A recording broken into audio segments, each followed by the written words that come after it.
योग दर्शन भूमिका के अंतर्गत हम आगे आज देखेंगे कैवल्य का स्वरूप। महर्षि पतंजलि जी ने योग दर्शन के चारों पादों में कैवल्य मोक्ष का विवेचन किया है। प्रथम पाद के सूत्र संख्या 3 में तदा द्रष्टुः स्वरूपे वस्थानम अर्थ है तब असंप्रज्ञात समाधि में जीवात्मा की अपने तथा परमात्मा के स्वरूप में अवस्थिति होती है, अर्थात वह अपने तथा ईश्वर के स्वरूप को ठीक ठीक जानता है। कब? उस असंप्रज्ञात समाधि की अवस्था में। इस अवस्था में समस्त दुखों की निवृत्ति और नित्य आनंद की प्राप्ति होती है। तो समस्त दुखों की निवृत्ति अर्थात कैवल्य है। कैवल्य में ही, मोक्ष में ही समस्त दुखों से निवृत्ति होती है। मोक्ष के अनेक सारे नाम हैं, प्रकरण के हिसाब से भिन्न भिन्न नाम से कहा जाता है। मोक्ष को कैवल्य भी कहा जाता है, मोक्ष भी कहा जाता है, मुक्ति भी कहते हैं, अपवर्ग भी कहते हैं, समस्त दुखों से छूटना भी कहते हैं, पूर्ण तथा स्थायी सुख की प्राप्ति भी कहते हैं। तो अपवर्ग आता है, जैसे कल हम सूत्र में, न्याय दर्शन के सूत्र में विचार कर रहे थे कल परसों। तो अपवर्ग को दूसरे शब्द में ऐसे समझते हैं कि पवर्ग। पवर्ग संस्कृत में पवर्ग अर्थात प, फ, ब, भ, म, उसको पवर्ग कहते हैं। तो जहां पर पवर्ग ना हो उसको अपवर्ग कहेंगे। अपवर्ग, पवर्ग ना हो। तो पवर्ग ना हो अर्थात प से क्या है? जहां पर पाप नहीं है। फ से जहां पर फल भी नहीं है। ब से जहां बंधन नहीं है। प पाप, फ में फल और ब में बंधन और भ में भय और म मृत्यु। मोक्ष में पाप कर्म करना नहीं होता है, पाप से वहां रहित होते हैं। पाप यदि नहीं करेंगे तो उसका फल भी नहीं मिलेगा। और वहां पर बंधन नहीं होता है, वहां पर सदा मुक्त रहता है। जहां जाए, कहीं भी जाए, वहां पर कोई भी बंधन रोक टोक नहीं है। यहाँ तो व्यक्ति बंधन में है, इसलिए संसार में पड़े हैं। तो मोक्ष में जब चले जाते हैं तो वहां बंधन नहीं होता है और भय भी नहीं होता है। यहाँ तो पदे पदे हमको भय रहता है, कोई कुछ बोल देगा, डरना पड़ता है। जो बड़े अधिकारी व्यक्ति होते हैं अथवा कहीं भी भिन्न भिन्न जगह पर हमको डर भय रहता है। मोक्ष में भय नहीं रहता है और मृत्यु भी नहीं रहता है वहां। यहाँ तो शरीर के साथ जन्म होता है और मृत्यु शरीर से बिछोड़ना। वहां ना शरीर से जोड़ना है ना बिछोड़ना होता है। तो अपवर्ग इसलिए कहते हैं जहां पवर्ग ना हो। तो मोक्ष के अनेक नाम, कैवल्य है, मुक्ति है, मोक्ष है और अपवर्ग है, और भी अनेक नाम से मोक्ष को जाना जाता है। तो प्रकरण के हिसाब से जहां भी ये सब नाम आएंगे तो हम उसको समझ लेंगे। तो तदा द्रष्टुः स्वरूपे वस्थानम सूत्र में कहा गया कि जीवात्मा की अपने तथा परमात्मा के स्वरूप में अवस्थिति होती है, अर्थात वह अपने तथा ईश्वर के स्वरूप को ठीक ठीक जानता है। और इस अवस्था में समस्त दुखों की निवृत्ति एवं नित्य आनंद की प्राप्ति होती है। द्वितीय पाद के सूत्र संख्या 25 में भी कहा गया तद अभावात् संयोग अभावो हानम तदृशे कैवल्यम। तद अभावात् अर्थात उस, तद का अर्थ उसके अभाव होने पर, उसके अर्थात उस अविद्या का अभाव होने से दृष्टा अर्थात जीवात्मा और दृश्य प्रकृति, इस संयोग का अभाव हो जाता है। वह क्या है? हान है, वही जीवात्मा का कैवल्य है। तो मोक्ष के और एक नाम हान भी है। जैसे वहां कहा गया था ना कि हान उपाय, मोक्ष मोक्ष के उपाय। और मोक्ष को सुख भी कह सकते हैं, स्थिर सुख, स्थायी सुख, लंबे काल तक जो सुख मिलता है, तो वह जीवात्मा का कैवल्य है। तो कैवल्य कब होता है? जब दृष्टा और दृश्य के संयोग का अभाव हो जाता है। तो अब हम संयोग की अवस्था में हैं, शरीर के अंदर जुड़े हुए हैं। संयोग ही बंधन है, दुख है, कष्ट है, बाधाएं हैं, पीड़ाएं हैं। तो जब तक इस शरीर के साथ संयोग में रहेंगे तब तक दुख तो रहेगा। तो दुख रहेगा बोल के हम दुखी होते रहें, क्या ये बुद्धिमत्ता है? क्या ये बुद्धिमत्ता नहीं है। दुख तो होगा, लेकिन जब हम ज्ञानात्मक रूप में विवेक स्थिति में जिएंगे कि संसार में दुख तो आएगा ही, लेकिन हमें दुखी नहीं होना है। दुख तो आएंगे लेकिन दुखी नहीं होना है। क्या करेंगे दुखी नहीं होंगे? तो उस दुख को हटाने के लिए पुरुषार्थ करेंगे। समस्याएं हैं लेकिन उसका समाधान भी है, ये मन में आवृत्ति करेंगे। दुख आएंगे लेकिन उसका निराकरण कर सकते हैं। रोगी हो गए तो डॉक्टर के पास जाना है, उसका कारण को जानना है, फिर हटाना है। और जैसे पिछले सूत्र में हम विचार कर रहे थे कि हेयम दुखम अनागतम, दुख यदि आ गया तो उस दुख को हटाना है और आगे वो दुख ना आए, इसके लिए प्रयत्न करना है। बुद्धिमान व्यक्ति तो ऐसे ही करता है। तो संसार में दुख तो आएंगे ही आएंगे, क्योंकि हम शरीर के संयोग में आ गए। शरीर में संयोग है तो दुख, बाधाएं आदि रहेंगे अवश्य। 3 दुख है, आध्यात्मिक, आदि भौतिक, आदि दैविक। तो इस तीनों दुखों से कोई भी बच नहीं सकता है। शरीर धारण किए हैं तो इस दुखों से बचना मुश्किल है। आध्यात्मिक दुख क्या है? अपने गलती से किए जाने वाला दुख। आध्यात्म किसे कहते हैं? उसको व्याख्या करते हैं संस्कृत में आत्मानम अधिकृत्य। आध्यात्मिकम, आध्यात्मिक व्यक्ति कौन है? हम आध्यात्मिक हैं अथवा लौकिक व्यक्ति हैं, भौतिक व्यक्ति हैं, कैसे पता लगेगा? क्या उसका मापदंड है? ऐसे तो बहुत विस्तृत मापदंड है इसका। जब हम देखेंगे, हमारे अध्यात्म सरोवर एक पुस्तक है, उसकी कॉपी मैं आपको बताऊंगा। तो कौन आध्यात्मिक और कौन भौतिक व्यक्ति, उसमें विस्तृत रूप से दिया गया है। पूज्य स्वामी ब्रह्म विद्यानंद जी ने लिखे हैं। तो मोटे रूप में हम आध्यात्मिक हैं अथवा लौकिक है, ये उसका लक्षण है कि हम आत्मा, परमात्मा, पुनर्जन्म, पूर्वजन्म, धर्म, न्याय, सत्य आदि को यदि विश्वास रखते हैं, उसके अनुसार आचरण करते हैं, तो हम आध्यात्मिक व्यक्ति है। नहीं तो ना आत्मा को मानते हैं, ना परमात्मा को मानते हैं, ना ध्यान करते हैं, ना यज्ञ करते हैं, ना धर्म आचरण करते हैं, तो वह लौकिक व्यक्ति, भौतिक व्यक्ति है, भौतिक बात से डूबा हुआ। तो आध्यात्म क्या आया था 3 दुख में? एक होता है आध्यात्मिक दुख। तो उसमें कहा जाता है कि सरलता से उसकी व्याख्या ऐसे होती है कि अपने गलती से किए जाने वाला, होने वाला दुख। गलत खान-पान कर दिए, रोगी हो गए, ये किसके गलती से हुआ? आपने दिनचर्या ठीक नहीं किए, संयमित जीवन नहीं जिए, पुरुषार्थी नहीं बने, आलसी बने, उसके कारण रोगी बन गए। दुख आया, कष्ट आया, बाधाएं आई, अपने अज्ञानता के कारण। ये आध्यात्मिक दुख है। आधि भौतिक, आधि भौतिक दुख, भूत अर्थात प्राणी,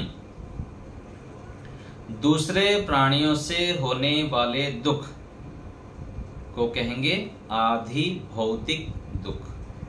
यहां हम जितने बुद्धिमत्ता पूर्वक चलेंगे, पुरुषार्थी बनेंगे, न्यायपूर्वक आचरण करेंगे, जैसे भी करते रहे, किंतु दूसरे व्यक्ति चाहे पशु पक्षी कीट पतंग हो अथवा कोई दूसरे मनुष्य हो, अपनी अज्ञानता के कारण, कुसंस्कारों के कारण हमको कष्ट पहुंचाएगा, बाधा पहुंचाएगी, गलत काम करेगा, हमारे ऊपर उसका प्रभाव पड़ेगा। तो ये दुख भी आएगा यहाँ पर। और तीसरा है आधि दैविक। देव अर्थात जो पृथ्वी, जल, अग्नि, वायु, आकाश है, इसको देव कहते हैं। और इंद्रियों को भी कहा जाता है। इंद्रियों की चंचलता आदि के कारण भी कई बार हमको दुख होता है। और विशेष रूप से आदि दैविक को ये लगे कि यहाँ पर अधिक वृष्टि, अधिक बारिश, कभी भूकंप होगा, कभी बाढ़ आएंगे। इन कारण से, प्राकृतिक विपदाओं से जो दुख आता है, ये क्या कहते हैं इसको? आधि दैविक। तो ये 3 दुख तो यहाँ शरीर धारण कर दिए हैं तो मिलेगा अवश्य। तो ये 3 प्रकार के दुख के विषय में अलग अलग व्याख्याएं किया जाता है। एक दुख भी कहा जाता है संसार में, 2 दुख भी कहा जाता है, 3 दुख भी कहा जाता है, 4 दुख भी कहा जाता है और 5 प्रकार के दुख भी कहा जाता है।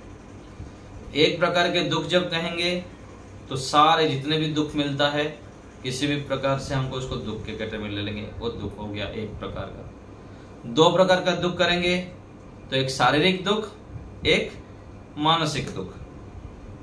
व्यक्ति आज अधिकतर शारीरिक दुख से परेशान रहता है अथवा मानसिक दुख से, तो विचार करेंगे तो ये पता लगेगा कि अधिक मानसिक दुख से परेशान रहता है। शरीर से तो थोड़ा बहुत कभी पीड़ा हो गई, कभी रोग हो गया, कभी व्याधि हो गए, लेकिन मन से दुखी होता रहता है, अपने कारण भी और दूसरे के कारण। दूसरे गलती करते स्वयं दुखी होंगे, ये अधिक दुखी होते हैं। तो शारीरिक दुख और मानसिक दुख। और 3 प्रकार के दुख यह आ गया, आध्यात्मिक, आधिभौतिक और आधि दैविक। 4 प्रकार के दुख क्या है? परिणाम, ताप, संस्कार, गुणवृत्ति, विरोध दुख। ये 4 प्रकार के दुख जो योग दर्शन में आगे आएगा। 5 प्रकार के दुख, 5 क्लेश, अविद्या, अस्मिता, राग, द्वेष और अभिनिवेश। ये 5 प्रकार का दुख है। तो ऐसे अलग अलग प्रकार से दुख के विषय में हमको जानना है, फिर उसके उपाय करना है, कैसे उससे हम निवृत्त हो सकते हैं। तो जीवात्मा और प्रकृति के संयोग का अभाव हो जाने पर कैवल्य की प्राप्ति, मोक्ष की प्राप्ति होती है। तृतीय पाद में सूत्र संख्या 55 में आया, सत्व पुरुषयोः शुद्धि साम्ये कैवल्यम। अर्थ है रज और तम के मल से रहित होना तथा बुद्धि पुरुष की अन्यता ख्याति में प्रतिष्ठित होना और क्लेशों का दग्ध क्लेश बीज होना और बुद्धि की शुद्धि है। जीवात्मा में भोग का अभाव हो जाना पुरुष की शुद्धि है। बुद्धि और पुरुष इन दोनों की समान रूप से शुद्धि हो जाने पर मोक्ष प्राप्त होता है।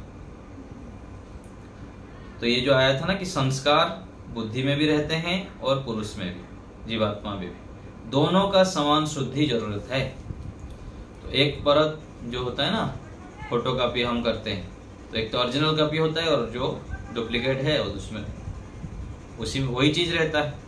तो ऐसे ही जो जीवात्मा में जो भी हम कर्म करते हैं, एक कॉपी जीवात्मा में और दूसरा मन बुद्धि आदि में भी होता है। तो जब हम आगे बढ़ते जाते हैं, साधना करते हैं, दोनों की शुद्धि साथ साथ होती रहती है। तो यहाँ कह रहे हैं कि रज और तम के मल से रहित होना। जो रजोगुण और तमोगुण ये क्या है? मल है, और उसके कारण हमको दुख देते हैं। तो हम जो दुखी रहते हैं, जो बीमार होते हैं, रोगी हो जाते हैं, उसका कारण क्या है? रजोगुण और तमोगुण हमारे अंदर अधिक हो जाना, सत्वगुण की मात्रा कम होना। तो रजोगुण और तमोगुण को कैसे हम कम कर सकते हैं? यदि इसकी कला हमको आ गए तो हम फिर शांत रह सकते हैं, प्रसन्न रह सकते हैं, स्वस्थ रह सकते हैं और अच्छे प्रकार से मन को एकाग्र करके ईश्वर की ओर बढ़ सकते हैं। लेकिन यही तो सिखाते नहीं है हमको स्कूल कॉलेज में छोटे से आयु से। ये ऋषि लोग इसको सिखाते हैं कि रजोगुण तमोगुण को कैसे हमको कम करना। सुबह से लेकर शाम तक हम रजोगुण और तमोगुण को इकट्ठा करते रहते हैं। गेट खोल दिए हैं, भाई आओ, आ जाओ हमारे अंदर, भर में डेरा डलवाओ, रह जाओ यहाँ पर। खाना पीना, सोना, विचारना, देखना, सुनना, जो भी क्रियाएं करते हैं उसमें अधिकतर रजोगुण और तमोगुण भरा पड़ा रहता है और बाद में हम दुखी होते रहते हैं। मैं तो मन एकाग्र नहीं होता है, मैं रोगी हो गया, बीमार हो गया, अस्वस्थ हो गया, मन एकाग्र नहीं होता है, ईश्वर में मन नहीं लगता है, मैं डिप्रेशन में हूँ, रात को नींद ठीक से नहीं आता है, गलत गलत स्वप्न आता है, कई सारे, जितना भी आप गिनती कर लीजिए। तो इसका कारण क्या है? रज और तम रूपी मल हम भरते रहते हैं सुबह से शाम तक। मल अर्थात सोच। हमारे घर में सोच पड़ा हो, बाहर बिल्ली सोच कर दिया हो, कुत्ता घर के सामने सोच कर दिया, हमको अच्छा लगता है क्या? नहीं लगता। और हमारा कपड़ा भी गंदा हो, घर गंदा हो तो हमको अच्छा नहीं लगता है। क्यों? क्योंकि रजोगुण तमोगुण जहां पर है वहां पर दुख शुरू हो जाएगा। हाँ, एक मात्रा तक वो हमको सुखदायी होते हैं, सहायक होते हैं। मात्रा से अधिक हो गया तो फिर दुखदायी होते हैं। तो रजोगुण तमोगुण को दूर करने के लिए हमें इनके स्वभावों को जानना पड़ेगा।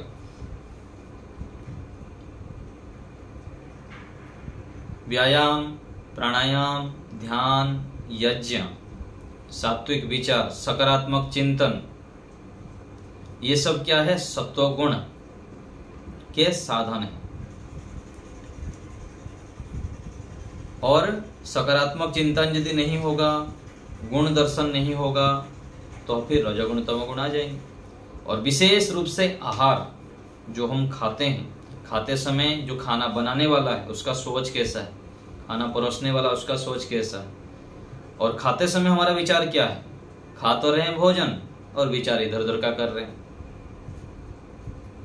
जैसे हमारे पौराणिक भाई लोग होते हैं ना, भगवान की भक्ति करते हैं, जो जिस रूप में भी मानते हैं, तो उन लोग क्या करते हैं? भोजन बनाने के बाद भगवान को लेके पहले चढ़ाते हैं, भगवान कृष्ण जी को, भगवान शिव जी को, और जो भी जिस रूप में भी मानते हैं ईश्वर को। तो क्या होता है, यदि भगवान के नाम पर हम बनाएंगे तो उसमें न पिज्जा, बर्गर, चाट, पकौड़ा होगा क्या? ऐसे भी कोई लेके चढ़ाता है? होते हैं कुछ ऐसे मूर्ख व्यक्ति, शराब भी चढ़ाते हैं, मांस मछली भी चढ़ाते हैं, ऐसे भी होते हैं। लेकिन इसको चलो छोड़ देते हैं, दूसरे तरफ जब लेते हैं तो उनको मिठाई खिलाते हैं, सात्विक भोजन लेके खिलाते हैं। तो ऐसे ही हमारे ये जो भगवान है, हमारा शरीर परमात्मा ने दिए हैं, परमात्मा के दिया हुआ तो ये भी मंदिर है। तो ऐसे शरीर को यदि मंदिर मान के उसमें प्रसादी चढ़ाएंगे और भगवान के स्मरण पूर्वक, मंत्र पाठ पूर्वक, मन में ओम ओम का जप करते हुए, ईश्वर को स्मरण करते हुए, शरीर की पुष्टता के लिए, अच्छे विचार के लिए, परमात्मा प्राप्ति की ये साधन हैं, इस भावना से यदि हम भोजन करेंगे तो वो क्या होता है? प्रसादी बन जाएगा और सत्वगुण से युक्त हो जाता है। जैसे एक संप्रदाय के लोग हैं, कुछ उन लोग व्याख्यान करते हैं तो ऐसे बोलते हैं कि जैसे कोई किसी गलत व्यक्ति के, अधर्म युक्त कमाई करने वाला व्यक्ति आपको पानी पिलाया, भोजन खिलाया, तो उसको पॉजिटिव आप कैसे करेंगे? तो ऐसे उपाय बताते हैं कि आप जैसे पानी किसी के हाथ से पीना पड़ेगा, सबके हाथ से, कौन कैसा है, कैसे व्यक्ति है। भोजन कहीं भी खाना पड़ जाता है, कोई भी खिलाएगा, हर समय माताजी खिलाएंगे अथवा अपने कोई विशेष सात्विक व्यक्ति भोजन कराएंगे, ऐसे तो होता ही नहीं। तो आपको उसको पॉजिटिव करने के लिए, उसको शुद्ध करने के लिए पहले उसको पकड़ के उसको देखना है और उसमें अच्छे अच्छे चिंतन करना है। भगवान ये आपके द्वारा दिया हुआ प्रसादी है और ये मैं आपकी प्राप्ति के लिए भोजन कर रहा हूँ, पानी पी रहा हूँ, और उसमें सकारात्मक चिंतन करते हुए उसको जब हम ग्रहण करते हैं तो वह हमारे लिए लाभदायक होता है। ये भी एक विचार बताते हैं। तो हम जो भोजन करते हैं वो अति आवश्यक है कि सत्व गुण युक्त हो, और देखना, सुनना, बातचीत करना, ये सब भी सत्वगुण युक्त होना चाहिए। रजोगुण तमोगुण युक्त व्यक्ति के साथ यदि आप बातचीत करेंगे, चर्चा करेंगे, तो आपके अंदर कूड़ा कबाड़ा डाल देगा, इधर उधर की बातें बोल के। कई सारे बातें हैं संसार में आप सुनते हैं, तो ये बहुत आवश्यक है यदि हमको रज और तम के मल से बचना है। तो साधक व्यक्ति को तो बहुत सावधान रहना पड़ता है, नहीं तो योगाभ्यास नहीं कर पाते हैं। योग दर्शन एक तरफ हो जाएगा, हमारा ध्यान समाधि साधना एक तरफ हो जाएगा यदि ये सबसे दूर नहीं रहेंगे तो रज और तम के मल से रहित होना तथा बुद्धि पुरुष की अन्यथा ख्याति में प्रतिष्ठित होना। जीवात्मा और पुरुष अलग अलग है। इस ज्ञान से प्रतिष्ठित होना, ज्ञान से युक्त होना, और क्लेशों का दग्धबीज भाव हो जाना। प्रसुप्त तनु विक्षिप्त उदार, प्रसुप्त तनु विच्छिन्न उदार एकाग्र, तो ये सब क्लेशों की अवस्था है। क्षिप्त मोड़ विक्षिप्त एकाग्र और निरुद्ध अवस्था, ये सब आगे आएगा। तो क्लेशों की अलग अलग अवस्थाएं हैं। अंतिम में क्या है? दग्धबीज अवस्था है। जैसे दग्धबीज को आपको मैं उदाहरण बार बार बताता हूँ कि मांस मछली खाने की हमारी इच्छा नहीं होती है, शराब पीने की इच्छा नहीं होती है, कोई गलत काम करने की जो इच्छा नहीं होती है, किसी भी हालत में मन में भी वो विचार नहीं आ रहा है, तो क्या है? वो जो गलत काम का विषय में हमारा क्या है? दग्धबीज अवस्था है। तो ऐसे करके जो 5 क्लेश हैं उनकी दग्धबीज अवस्था होना, ये बुद्धि की शुद्धता है। और जीवात्मा में भोग का अभाव हो जाना पुरुष की शुद्धि है। सांसारिक भोग की कामना, देखना, सुनना, छूना आदि जो सांसारिक इच्छाओं से युक्त होकर जो कार्य करते हैं, यदि इसका अभाव हो गया तो ये क्या है? जीवात्मा की शुद्धता है। बुद्धि और पुरुष इन दोनों की समान रूप से शुद्ध हो जाने पर मोक्ष होता है।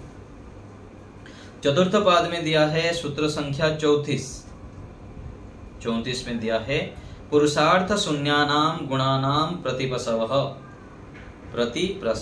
कैवल्यम स्वरूप प्रतिष्ठा व चिति शक्ति ही इति।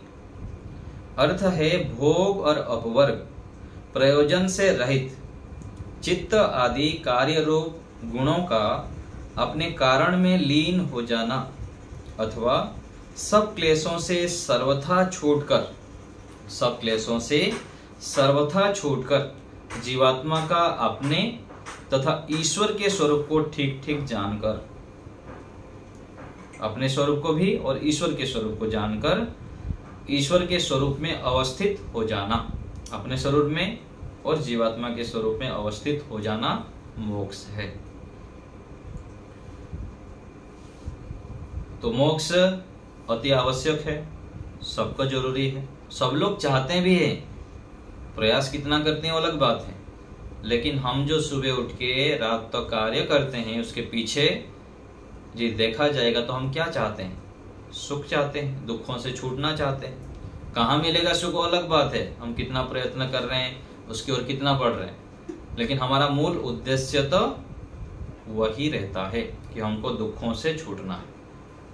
थोड़े काल के लिए भी छूटे हैं तो करते हैं, भोजन करते हैं, नाश्ता करते हैं, फिर थोड़े काल के बाद भोजन करते हैं, फिर रात को फिर भोजन करते हैं। तो स्थायी सुख यह है मोक्ष में प्राप्त होता है। और मोक्ष क्या है? सब क्लेशों से रहित हो जाना, दुखों से रहित हो जाना, अपने स्वरूप में प्रतिष्ठित होना और ईश्वर के स्वरूप में स्थित हो जाना, यही मोक्ष है। तो योग दर्शन में कैवल्य के विषय में, मोक्ष के विषय में ये कुछ वर्णन दिया है। उस प्रकरण में, उस सूत्र में और भी हम विस्तृत रूप से पढ़ेंगे। स्पष्टीकरण दिए हैं पूज्य स्वामी सत्यवती महाराज जी ने। इस योग भाष्य के द्वारा महर्षि पतंजलि जी आदि ऋषियों की मान्यताओं के विरुद्ध कोई नई मान्यता चलाने का मेरा लेस मात्र भी उद्देश्य नहीं है, अपितु महर्षि पतंजलि जी द्वारा लिखे गए योग दर्शन तथा उस पर किए गए महर्षि व्यास जी के भाष्य के लिए स्वामी दयानंद सरस्वती कृत सत्यात् प्रकाश के तृतीय समुल्लास में जो सत्य असत्य को जानने के लिए 5 प्रकार की परीक्षाएं लिखी है, उनको आधार बनाकर ही मैंने योगार्थ प्रकाश नामक भाष्य किया है। इस ग्रंथ में सर्वप्रथम पातंजल योग दर्शन, योग सूत्र, तो ये जो योग दर्शन लिखा है ना, महर्षि पतंजलि कृत है, महर्षि पतंजलि कृत है। तो पतंजलि कृत होने से उसको पातंजल योग दर्शन नाम में भी कहा जाता है। ये देखिए यहाँ पुस्तक में भी लिखा है, अर्थात पातंजल योग दर्शनम, पतंजलि द्वारा लिखी होने से इसको पातंजल योग दर्शन कहते हैं। तो प्रथम पातंजल योग दर्शन, तदुपरांत सूत्र का शब्दार्थ, पुनः सूत्र के अर्थ के पश्चात व्यास भाष्य लिखा है, फिर उसका आर्य भाषा में अनुवाद तथा अंत में योगार्थ प्रकाश का क्रम रखा गया है। ग्रंथ के प्रारंभ में प्रदत्त विस्तृत विषय अनुक्रमणिका में मात्र योगार्थ प्रकाश के विषयों का ही समावेश किया गया है। अल्पज्ञता तथा असावधानी से इस भाष्य में कहीं कोई त्रुटि रह गई हो तो उसे कोई व्यक्ति पक्षपात रहित होकर प्रमाणों से सिद्ध करेगा तो उसे स्वीकार किया जाएगा और अगले संस्करणों में उसका संशोधन कर दिया जाएगा। तो पक्षपात रहित क्या होता है? हम पक्षपात से रहित होकर कार्य करते हैं कि नहीं करते हैं? पक्षपात किसे कहते हैं? पक्षपात वह है कि सबके लिए समान व्यवहार नहीं करना, अपने को अपने अनुकूल व्यक्ति को थोड़ा अधिक देने का, अच्छे देने की भावना, इसको कहते हैं पक्षपात। जैसे पूज्य स्वामी सत्यपति महाराज जी बोलते हैं ना, पक्षपात क्या है, उसके उदाहरण आपको कई बार सुनाया हूं मैं। तो स्वामी सत्यपति महाराज जी के पास कोई बहुत बड़े धनी व्यक्ति आए तो उनको बोले कि स्वामी जी पक्षपात क्या होता है? तो बोले वो कि आपकी बेटा संध्या करता है? बोला नहीं। यज्ञ करता है? नहीं। रात को जल्दी सोता है? नहीं। यज्ञ में बैठता है? नहीं। तो ऐसे पूछते गए तो बोलते इसको बोलते हैं पक्षपात। आपके बेटा कुछ भी नहीं करता है, वेद के अनुकूल आचरण नहीं करता है और आप उसको जो चाहिए वो देते हैं,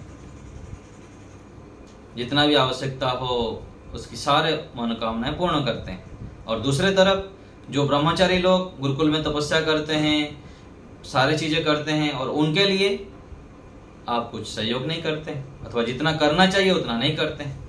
अर्थात योग्य व्यक्ति को जो चाहिए हम वहां पर अपना सहयोग नहीं करते हैं, और जहां अयोग्यता है, जहां कम करना चाहिए वहां पर हम अधिक धन संपत्ति नियोजित करते हैं। इसको कहते हैं पक्षपात सहित व्यवहार। तो हम भी पक्षपात रहित होकर व्यवहार करें। अपने धन संपत्ति जो भी हमारे पास है, चाहे धन के रूप में हो, शरीर के रूप में हो और मन, तन मन और धन। धन है तो धन से श्रेष्ठ कार्य करते जाएं, तन से शरीर से भी अच्छे अच्छे कार्य करें, आश्रम में जाएं, अच्छी जगह पर जाके सहयोग करें, और मन से तो सदा रहे, हर समय अच्छी भावना रखें, विश्व मंगल की भावना करते हुए आगे बढ़े। तो पक्षपात रहित होकर कार्य हमें करना चाहिए। तो ये हम आज भूमिका पूरा कर दिए। अगली कक्षा में हम सूत्र प्रारंभ कर देंगे। अभी आप लोग कुछ पूछना है तो बताइए।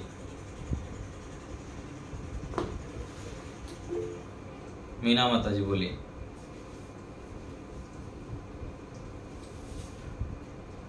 आचार्य जी नमस्ते। आचार्य जी नमस्ते।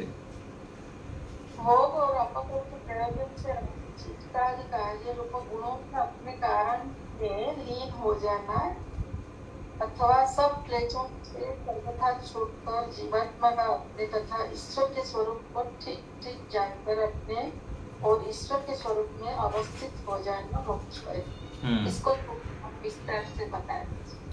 एक तो हो गया ईश्वर के स्वरूप में स्थित होना, ये तो पता लग गया कि जब मोक्ष हो जाता है अभी भी ईश्वर के स्वरूप में है, लेकिन अभी दूर हैं। ज्ञानात्मक रूप से स्थान की दृष्टि से ईश्वर के पास हैं, लेकिन ज्ञानात्मक दृष्टि से ईश्वर से दूर है। और दूसरा हो गया भोग और अपवर्ग। जीवात्मा में भोग और अपवर्ग का अभाव हो जाना, भोग का अभाव हो जाना लिखा है ना। भोग और अपवर्ग। हाँ, तो भोग अपवर्ग तो ईश्वर के स्वरूप में स्थित होना। भोग अर्थात यहाँ पर जो सांसारिक पिछले जन्मों से हम जितना कर्म कर आ रहे हैं, अभी जो फल मिला हुआ है शरीर में, इसका समाप्त हो जाएगा जब हमको अपवर्ग मिल जाएंगे, तो ये यहाँ पर समाप्त, ये भोग की समाप्ति हो गई। और दूसरे क्या बात लिखा है, और क्या बताया इसमें, सब क्लेशों से सर्वथा। हाँ, सब क्लेशों से रहित हो जाना। जो मोक्ष की प्राप्ति हो जाएगी तो क्लेश अर्थात दुख, अज्ञान, तो अज्ञान का जब नष्ट हो जाएगा, अज्ञान छूट जाएंगे, तो फिर मोक्ष हो जाएगा, है ना। अज्ञान का छूटना, भोग का समाप्त हो जाना, और फिर ईश्वर के स्वरूप में स्थित होना, ये अपवर्ग है, मोक्ष है। ठीक है माता जी। राजीव जी बताइए।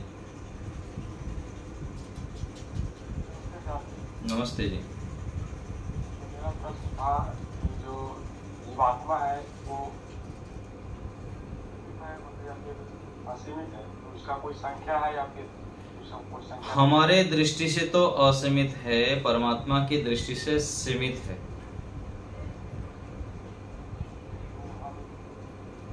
जीवात्मा को क्या गिन सकते हैं? हम नहीं गिन सकते हैं ना जी, परमात्मा ही गिन सकते हैं, परमात्मा के ज्ञान में है इतने, हम गिन नहीं सकते। ठीक है। जो हमारा एक प्रश्न और था, जैसे कल हमने क्या किया कि हमारे घर में चूहा निकला था और उस चूहा ने हमको काफी नुकसान दे दिया, तो उसके बाद हमने गुस्से में आकर उसको मार दिया। तो ये मतलब सही है कि पाप कर लिए, उसका दंड खाता में एंट्री हो गया, पाप तो हुआ ही। चाहे चूहा मारे, चाहे चिंटी मारे, चाहे मच्छर मारे, पाप तो पाप ही है। हाँ, तो वही बात है ना, हम मारना नहीं है, मार लिए तो पाप हो गया। मारने के लिए, उनको भगाने के लिए, पकड़ने के लिए कुछ भी हमको उपाय करना था, उपाय आपके दिमाग में आया नहीं। जितना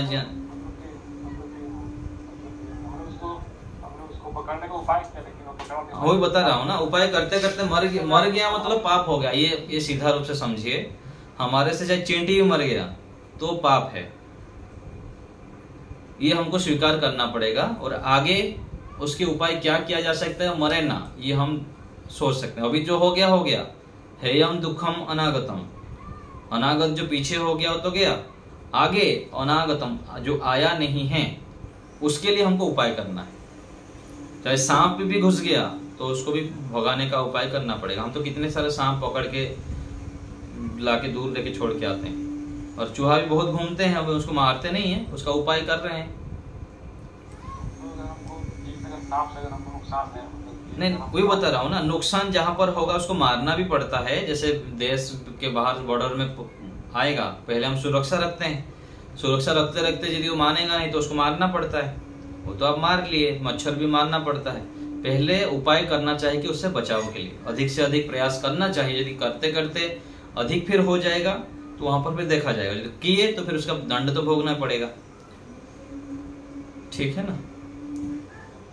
हाँ, प्रहलाद जी, मीना माता जी, मीना आर्या माता जी बोलिए।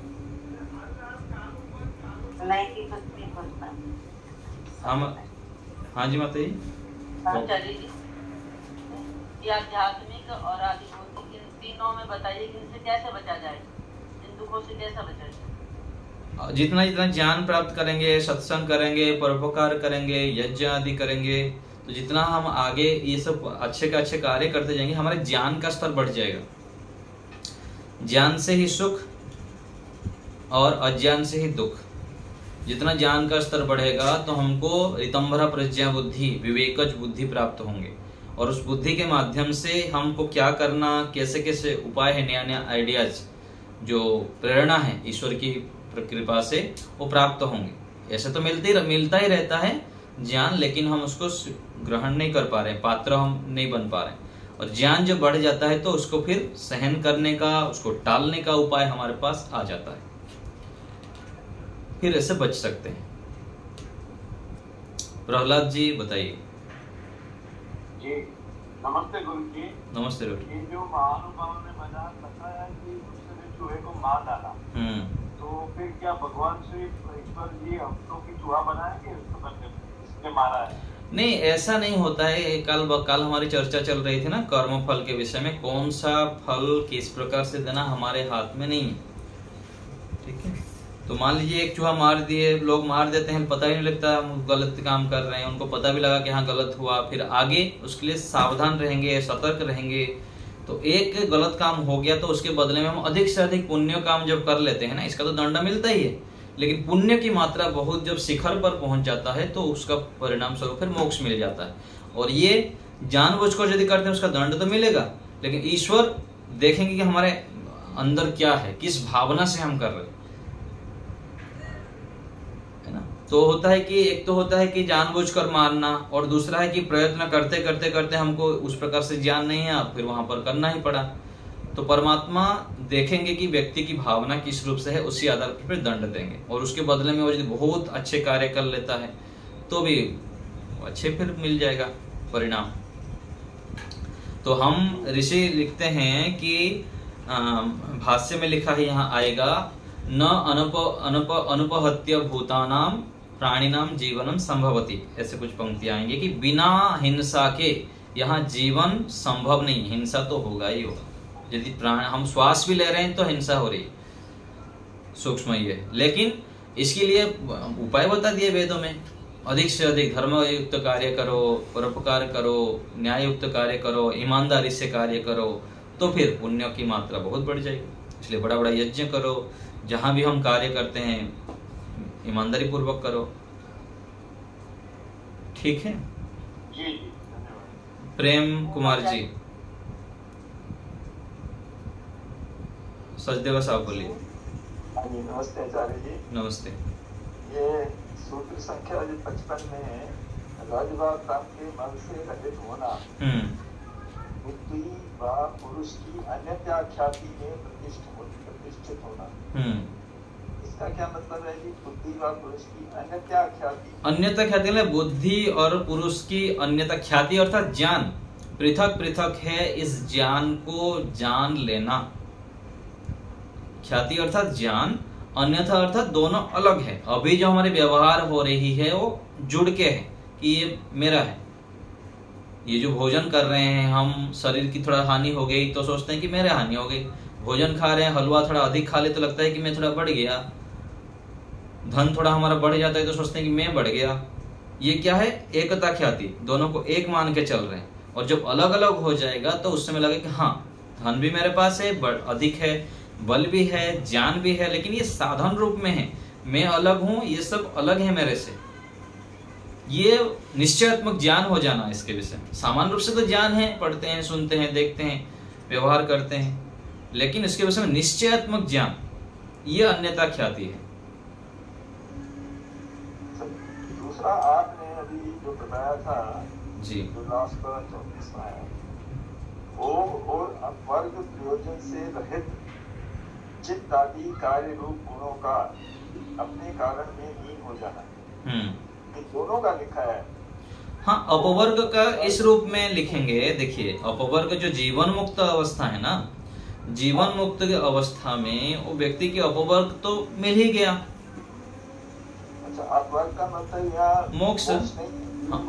हाँ, अपवर्ग का मतलब ऐसे ही लेंगे, अपवर्ग मतलब मोक्ष ही है, मोक्ष ही है। लेकिन जब आगे बढ़ गया परीक्षा में प्रयोजन से रहित।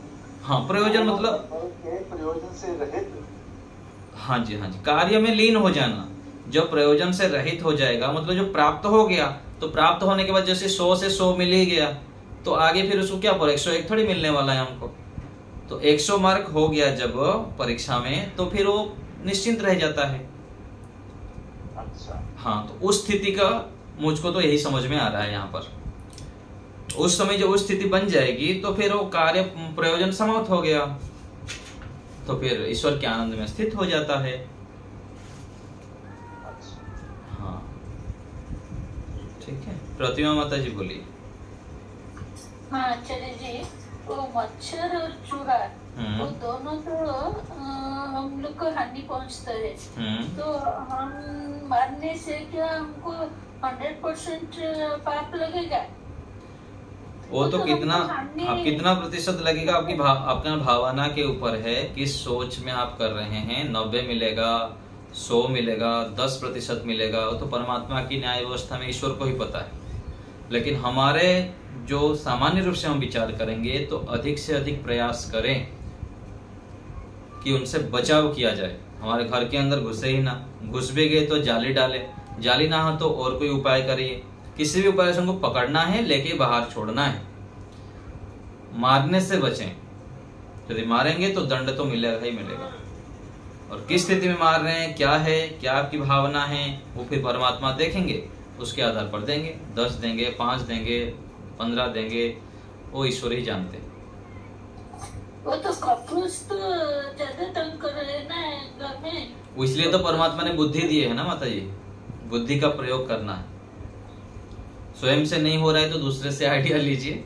बताया था ना, समस्या है तो समाधान भी है, समस्या है तो समाधान भी है। इस वाक्य को पकड़ के, मेरे पास समस्या का समाधान नहीं है तो दूसरे से पूछे, दूसरे से नहीं तो तीसरे को पूछे, 50 व्यक्ति को पूछे, समाधान किसी न किसी से बढ़िया आइडिया मिलेगा। और उस आइडिया के कारण आप हिंसा से बच सकते हैं। ठीक है माता जी। ये तो केवल चूहा और इसके विषय में हो गया।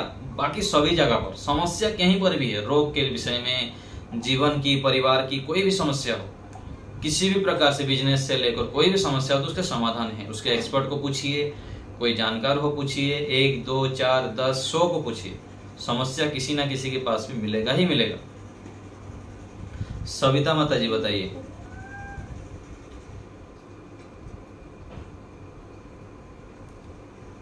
माइक ऑन करिए।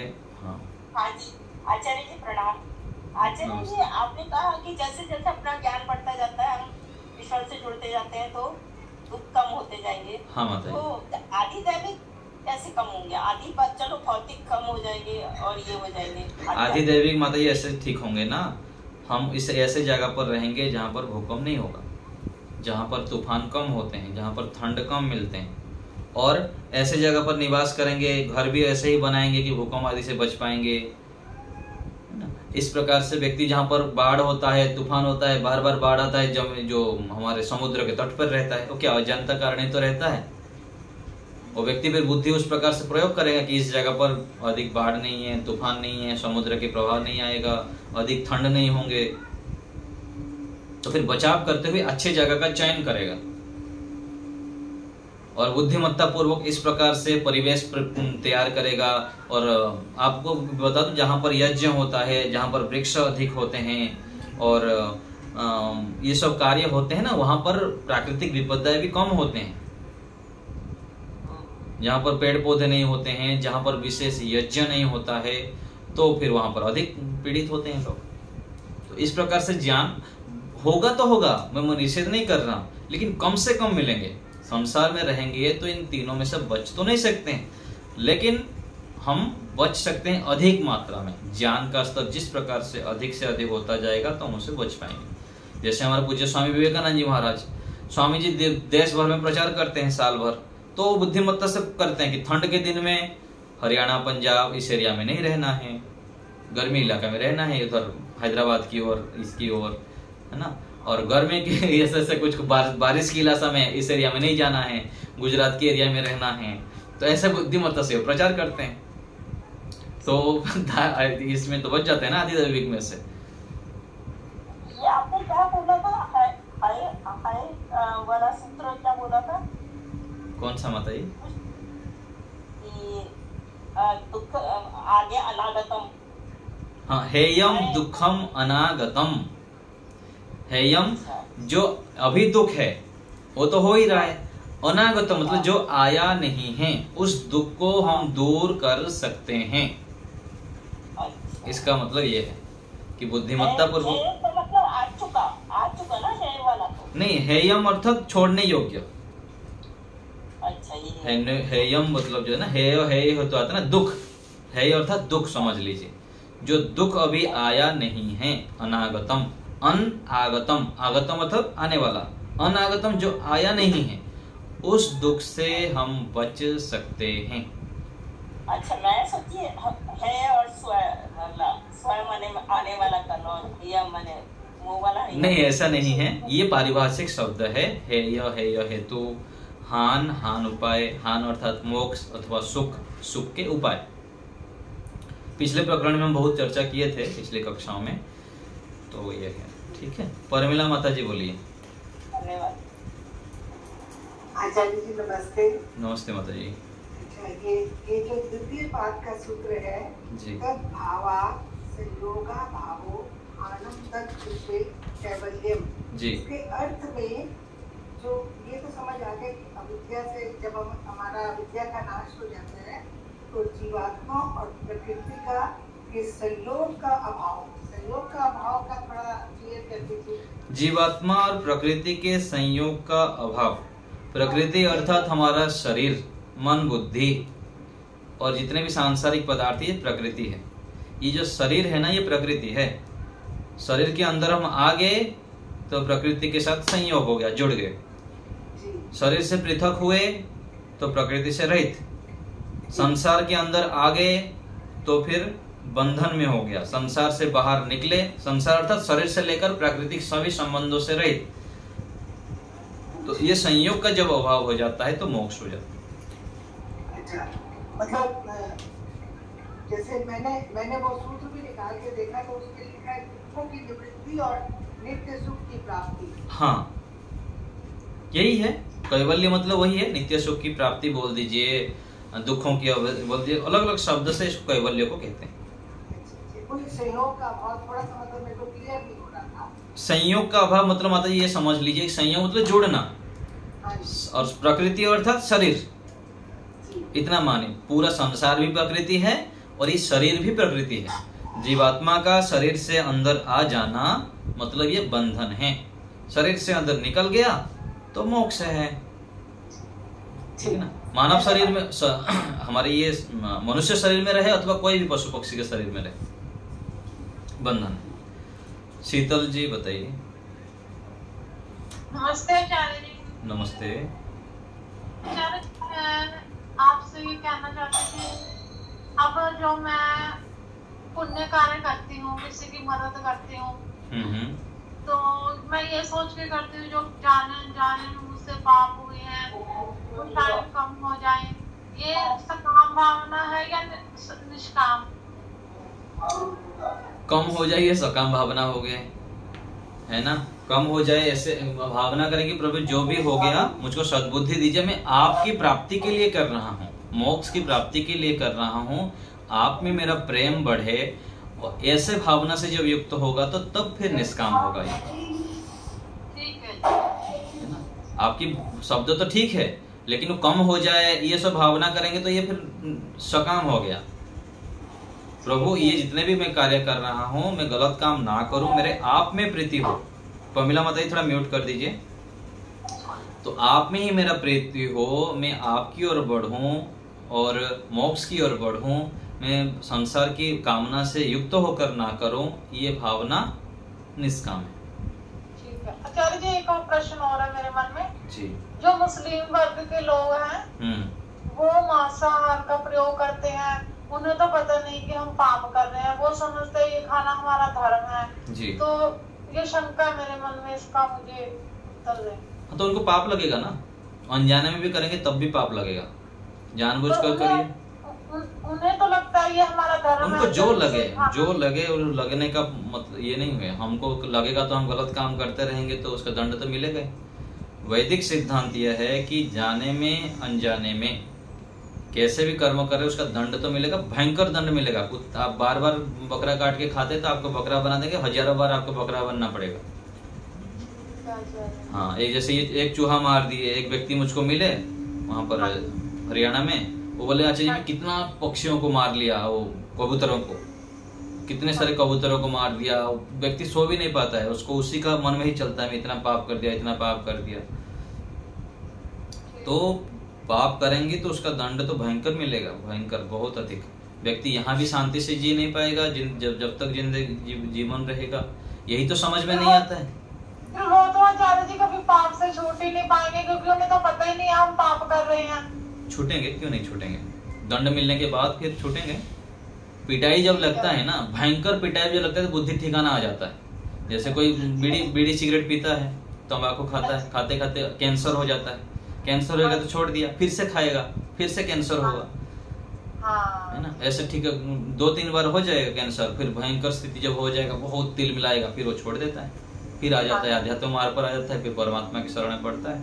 ऐसे ही शराब जो पीता है, शराब पीते पीते किडनी खराब हो जाएगा और भयंकर दंड जब मिलता है फिर। तो ऐसे ही इस जीवन में होने के बाद पशु पक्षी बनेगा, कभी ना कभी फिर अच्छे आलम्बन मिल जाएंगे, कोई अच्छे रास्ता दिखाने वाला मिल जाते हैं, महापुरुष मिल जाते हैं, फिर व्यक्ति का जीवन बदल जाता है। कल मेरी माता जी ने ना चूहे मारने वाली दवाई लगा कर रख दी। मैंने कहा मत लाओ, भी पाप लगेगा। ये कहते कोई पाप नहीं लगता, फिर ये नुकसान कर रहे हैं। मैंने इन्हें रोका, ये इन्होंने मेरी बात सुनी। हाँ, मानना नहीं चाहिए, ऐसा नहीं करना चाहिए। और कोई उपाय होगा तो चूहा का आपको बताएंगे। हम लोग, मैं भी ढूंढ रहा हूँ, हमारे भी वो जाली लगाते हैं, जाली में गिरता नहीं है। हमारे कुछ उपाय होगा तो आप लोग को बता दूंगा। सब लोग के घर में चूहा परेशान कर रहा है ना। ठीक है। अभी 4 दिन से वो पिंजरा लगा रहा हूँ, फंस ही नहीं रहा। हाँ, हमारे घर में भी, हमारे भी आश्रम में यही स्थिति है। हमारे आश्रम में भी वो आचार्य जी एक हैं, तो करेंगे उसका उपाय, कुछ ढूंढते हैं जो कि और कुछ उपाय हो सके। आचार्य जी कॉकरोच हटाने का भी बता देना। हाँ माता जी, कॉकरोच कैसे हटाया जाए? कॉकरोच भी, हाँ वो भी बता देंगे। कॉकरोच तो सरल उपाय मिल जाए। ओम आचार्य जी, काक खजूरा आता है बाथरूम में, बहुत सारे आते हैं, रोजाना आते हैं, 1-2 दिन छोड़ करके। फिर उन्हें कैसे भगाएं, कैसे छोड़े? उन्हें मारने पड़ते हैं वो तो। नहीं, मारने का बात नहीं है, थोड़ा साफ सफाई रखेंगे ना, कुछ उपाय देखेंगे। ठीक है, साफ सफाई रखें, वहां पर ब्लीचिंग पाउडर आदि ऐसे कुछ डाल दें तो हो सकता है कान खुजरा नहीं आएंगे। और कॉकरोच का तो समाधान जैसे लक्ष्मण रेखा आदि है, ये भी तो कर सकते हैं। लक्ष्मण रेखा आदि में भी तो कॉकरोच पार नहीं होते हैं ना। और उससे भी नहीं करते आचार्य जी, और लक्ष्मण रेखा से नहीं करते। चलो देखेंगे।